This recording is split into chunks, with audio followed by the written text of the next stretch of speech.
네, 한 보험사가 자동차 보험 사기 일당에게 그동안 받아간 보험금을 달라며 손해배상을 청구하는 소송을 제기했는데요.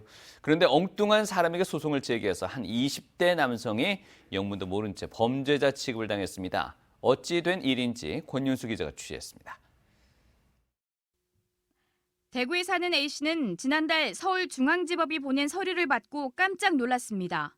한 보험사가 자신에게 손해배상을 요구하는 민사소송을 제기한 소장이었습니다.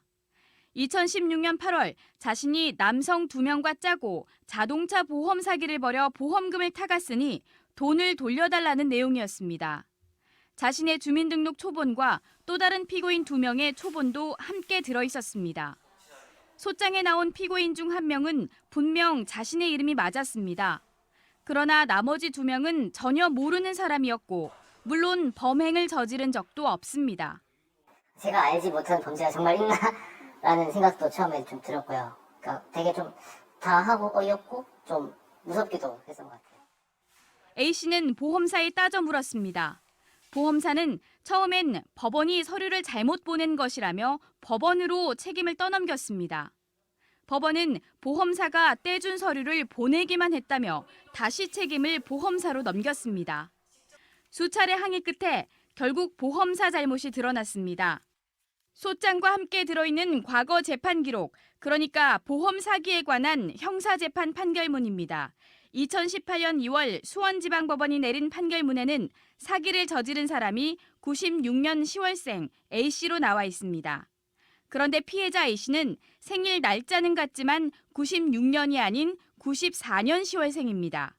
보험사가 엉뚱하게도 동명이인에게 소송을 제기한 겁니다. 저희가 이거 확인했더니 이게 그 주민번호 오류가 돼가지고 잘못 송달이 된 것 같아요. A씨가 5년 전 단 2주 동안 이 보험사의 여행자 보험에 든 적이 있습니다. 그런데 보험사가 보험 사기와 연관된 동명이인과 A씨를 착각한 것입니다. 결국 보험사는 잘못을 인정하며 소송을 취하했습니다. 그러면서 보험 가입일로부터 8년 동안 개인정보를 보관할 수 있고 소송에 관련 정보를 이용한 건 문제가 없다고 밝혔습니다. 하지만 A씨는 억울한 피해를 입고 큰 충격에서 벗어나지 못하고 있습니다. 소장이 보내진 다른 피고인 2명에게 자신의 개인정보가 담긴 주민등록 초본이 송달돼 불안해하고 있습니다. 초본을 제 동의 없이 함부로 누가 발급받았을 때 사실 좀 놀랍기도 했고 더군다나 이 제 개인정보가 범죄자한테 넘어갔다는 사실도 조금 좀 무섭기도 하고. 서울중앙지법은 여러 명을 상대로 한 공동소송의 경우 모든 피고에게 개인정보를 포함한 소장 전체를 원본 그대로 보내고 있어 어쩔 수 없다고 밝혔습니다. 취재가 시작되자 보험사는 다른 피고인에게 A씨의 개인정보를 이용하지 말고 폐기해달라는 내용 증명을 보내겠다고 밝혔습니다. MBC 뉴스 권윤수입니다.